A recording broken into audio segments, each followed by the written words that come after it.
আসসালামু আলাইকুম। রোজা রাখার সময় কি আপনার সেহরির কয়েক ঘন্টা পরই ক্ষুধা লাগে অথবা শরীর দুর্বল হয়ে যায়? অনেকেই মনে করেন এটা স্বাভাবিক, কিন্তু আসলে সমস্যাটা রোজা নয়, সমস্যাটা আমাদের সেহরির খাবারের মধ্যে লুকিয়ে থাকে। আজ জানব সেহরিতে কি খেলে সারাদিন এনার্জি থাকবে এবং ক্ষুধা কম লাগবে।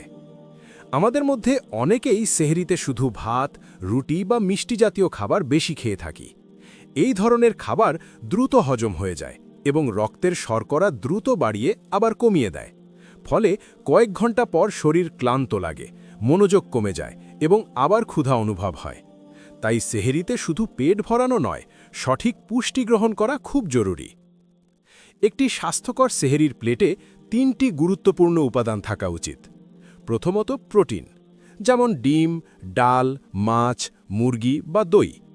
প্রোটিন ধীরে হজম হয় এবং দীর্ঘ সময় পেট ভরা রাখতে সাহায্য করে।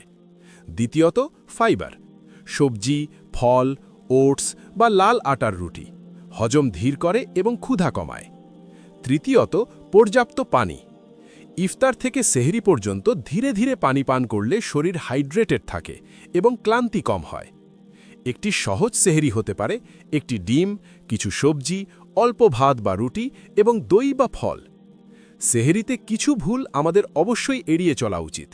অতিরিক্ত ভাজাপোড়া খাবার, বেশি মিষ্টি বা কোমল পানীয় এবং কম পানি পান করা, এই ভুলগুলোই সারাদিন দুর্বলতার প্রধান কারণ হয়ে দাঁড়ায়। মনে রাখবেন, সঠিক সেহরি মানেই সহজ ও আরামদায়ক রোজা। সঠিক খাবার নির্বাচন করুন, সুস্থ থাকুন। এমন পুষ্টিবিজ্ঞান ভিত্তিক স্বাস্থ্য টিপস পেতে চ্যানেলটি সাবস্ক্রাইব করুন। ধন্যবাদ।